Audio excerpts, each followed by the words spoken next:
Guys, welcome back to my channel. চলে এসেছি আমি পিউ ফ্রম দুর্গাপুর। সবাই কেমন আছো? আশা করছি সকলেই ভালো আছে। গুড মর্নিং সবাইকে। দেখো সকালবেলা রেডি হয়ে নিয়েছি, হয়ে এখন যাচ্ছি হসপিটালে।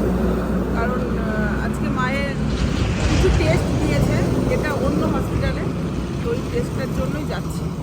মানে ওখান থেকে নিয়ে এসআই থেকে নিয়ে হসপিটালে নিয়ে যেতে হবে, বিবেকানন্দ হসপিটালে। তো দিদি চলে গেছে, কিন্তু আমি গাড়ির জন্য যেতে পারছি না, গাড়ি আসছে না। র্যাপিডো কখন থেকে বুক করে দাঁড়িয়ে রয়েছে, দুটো ক্যান্সেল করলাম, অনেক দূরে, তারা আসতে দেরি করবে।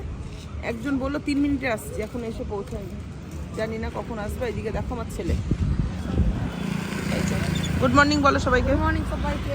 কিছু শোনা যাবে না এখানে আওয়াজ, আমি মাইকটাও আনতে ভুলে গেছি। সে কখন থেকে এসে র্যাপিডোর জন্য দাঁড়িয়ে আছি, প্রায় আধ ঘন্টা হয়ে গেল। ফাইনালি এখন র্যাপিডো এসেছে, কিন্তু কি বলতো, গাড়ি আছে ঘরে, স্কুটিটা। বাট আমি অনেক দিন ধরেই ভাবছি যে ভালো করে একটুখানি ট্রাই দেব।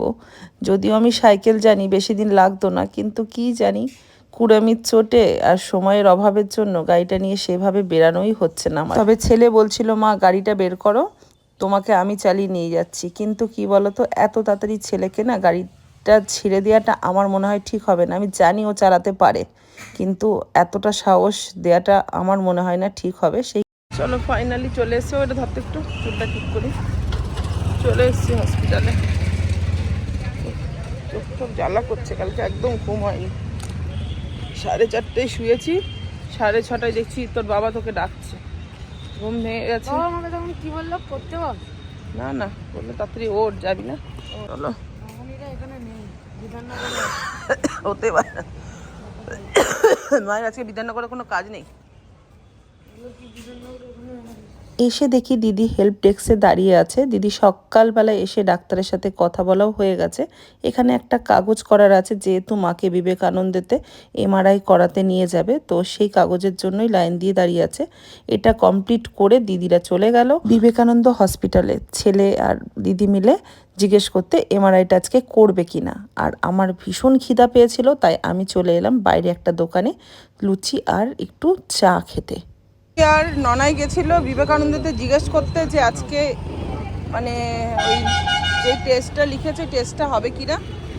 তো আমি গেছিলাম চা খেতে, দেখলেই তো, দিয়ে চায়ের সাথে একটু পরোটাও খেয়ে এলাম। 11টা বাজে।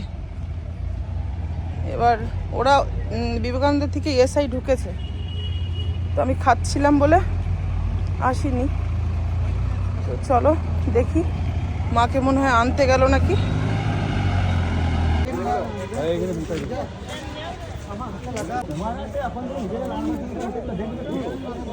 উঠতে পারবে না, মনে পারবে?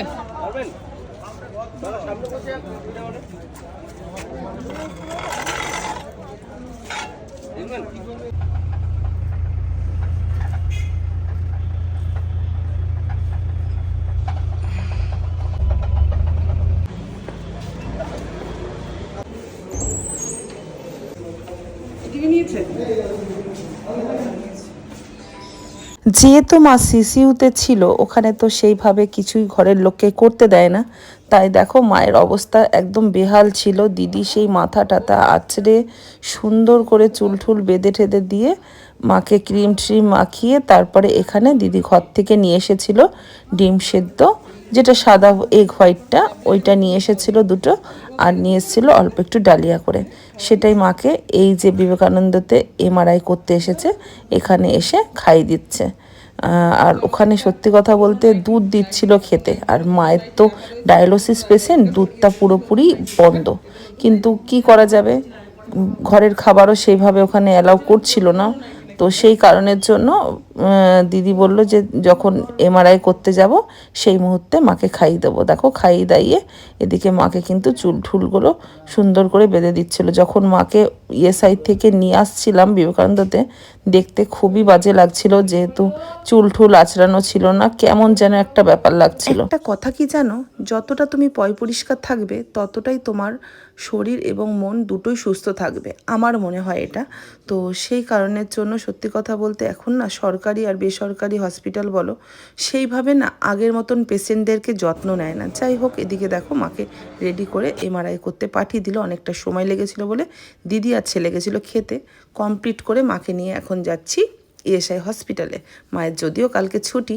এদিকে দেখো দিদিও বাড়ি চলে গেল, আমিও বেরিয়ে পড়লাম। ছেলে একটা কাণ্ড করে বসেছে, যখন এমআরআই করছিল অনেকটা সময় লাগবে বলে দিদি আর ছেলে খেতে বেরিয়েছিল, সেই সময় একটা মাছ কিনে নিয়ে এসছে। আবার বাড়িতে চলে এসেছি। তোমাদের দাদাভাই যে তেলাপিয়া মাছ আর কি মাছ নিয়ে এসছে জানি না, এই মাছের ঝোল করেছে কাঁচকলা আলু দিয়ে। যদিও আমি খাবো না, কারণ খাবো না, বলতে ভুল করলাম। এখানে কিটিশনের ভাত মেখেছি, আর এই যে স্ট্রিট ডগদের খাবার রেডি করেছি। ছেলের আর আমার খাওয়া হয়ে গেছে, আর আমি পোস্ত বেটে ভাত খেয়ে নিলাম। আমার একদম ভালো লাগছে না এসব খেতে, মাছ টাছ। কংগ্রাচুলেশন বাবা, তোমার ফেসবুকে 100K কমপ্লিট। কবে পার্টিটা দেবে? চলো এবার একটুখানি ফুড মেটে নিয়ে চলো। ওকে হাসতে বলেছি, হাসবি তুই? তোর বাবার 100K হয়ে গেছে। তোর ভাগ্যে মটন পড়েনি, আমার ভাগ্যে দুটো মটন আমার ভাগ্যে পড়েছে। আমি একটা আমার ভাতের তলে তুলে ঢুকিয়ে দেবো, এটা হচ্ছে ব্যাপার। দাঁড়া। A few moments later. Good morning everyone. এটা হচ্ছে পরের দিনের ব্লগ, একসাথেই দিয়ে দিলাম আগের দিনের সাথে, কারণ সত্যি কথা বলতে আমার ব্লগটা খুব ছোট হয়ে গেছিলো আগের দিনের। এদিকে ছেলে আর বাবা গেছিল বাজারে। বাজার থেকে কিছু আসুক আর না আসুক, আমার বাড়িতে কিন্তু 1 ক্যারেট ডিম চলে এসেছে। এরপরে তোমার দাদাভাই কি নিয়ে আসে দেখি।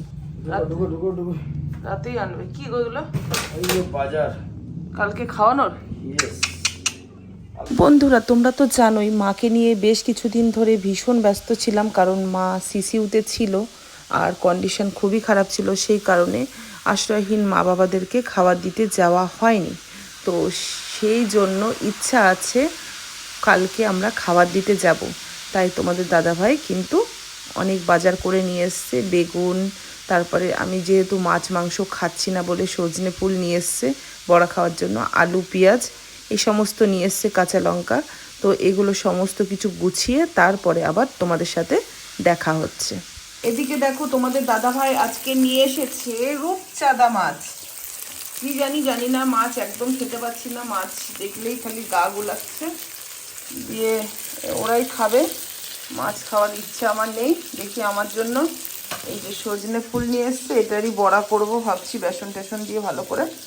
আর এই যে সকালের ডিম তোমাদের দাদা ভাইয়ের ছাড়িয়ে দিই, আর আর কিছু হবে না সেরকম। আর এই যে ছেলে নাচছে, নাচছিলি তো, যেই আমি ক্যামেরাটাকে দিয়েছি সেই নাচা বন্ধ হয়ে গেছে।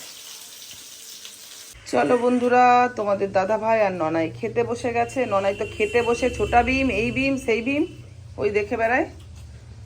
আর এদিকে আমি এই ঘরে বেডশিটটা চেঞ্জ করব।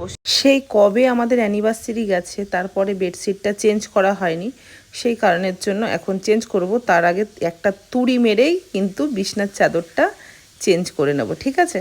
এই বিছনার চাদরটা আমি কিন্তু ফ্লিপকার্ট থেকে নিয়েছি। এটা খুবভাবে ভাইরাল হচ্ছিল ফেসবুকে, দেখেছো তোমরা। তো যাই হোক, সেই কারণে নিইনি, ভালো লেগেছে তাই নিয়েছি।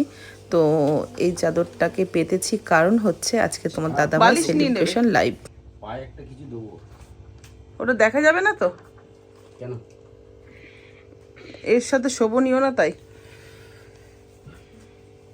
চুলটা আশ্রয় যা, চুলটাকে ওই জন্য নাপিতের কাছে বলি আমি এবারে কাটাতে যাবো তোর চুলটা। ওই তো আগেরবারে ছোট করে চুল কেটে এনেছিলাম, মাকে জিজ্ঞেস করো। দাঁড়া, আমি এবার কাটাবো, পাগলামের মতো বেরিয়ে যাবে দেখবি। তোমার 100K হয়ে গেছে, আমার বন্ধুদেরকে তুমি কি বলতে চাও? অনেক অনেক ভালোবাসা, সত্যি এত পরিমাণে তোমরা ভালোবাসা দিয়েছো আমাকে, আমাদেরকে, তার জন্য শত কোটি অন্তঃস্থল থেকে প্রণাম, অনেক অনেক ভালোবাসা, অনেক অনেক অভিনন্দন। Happy rose day Santa. Thank you. আমার রোজ কোথায়? তোমার রোজ? ও আমিও এনেছি, দেখবে, একটু পোঁছ দিই আগে। এখানে চলছিল ভিডিও শ্যুট, যেহেতু রোজ ডে, এন্টারটেনমেন্ট তোমাদের দেওয়া আমাদের কাজ, সেই কারণে। তো এইগুলো হয়তো তোমরা পেয়ে গেছো। ফাইনালি রান্না কমপ্লিট। কি যেন একটা মাছ, রূপচাঁদা না ফুপচাঁদা মাছ। আর এই মাছ আমি সত্যি বলছি একদম পছন্দ করি না, একদম পছন্দ হয় না। সীতাখোলা খাবার কে পছন্দ করে? আমি কোনো মাছই পছন্দ করছি না এখন, মাছের গন্ধটাই আমি নিতে পারছি না। আমি যে মাছ খাই না, দেখেছো তেল ওইখানে যায়। তুমি খাও, হ্যাঁ ফেলে দেবে না তো কি করবে? যেহেতু আমি মাছ খেতে পারবো না, তোমাদের তো বললামই, তোমাদের দাদাভাই সজনে ফুলের বড়া বলছি, সজনে ফুল নিয়ে এসেছিলো। সেটাই দেখো বেসন দিয়ে সুন্দর করে ভেজে নিচ্ছি গরম গরম ভাত দিয়ে। এই বড়াটা দিয়েই খাবো। জানি না কি হয়েছে, বুঝতে পারছি না। তো চলো আজকের ব্লগটা আর বড় করছি না, এখানে এন্ড করে দিচ্ছি। জানি ব্লগটা খুব একটা ভালো তোমাদের সামনে প্রেজেন্ট করতে পারলাম না। এই দুদিন একটু অ্যাডজাস্ট করে নাও, শরীরটা আমার যদি একটু ঠিক হয়ে যায় তারপর থেকে আশা করি ভালো ব্লগই তোমাদের সামনে প্রেজেন্ট করব। আজকের মতো এই পর্যন্ত, দেখা হবে নেক্সট কোনো ব্লগে।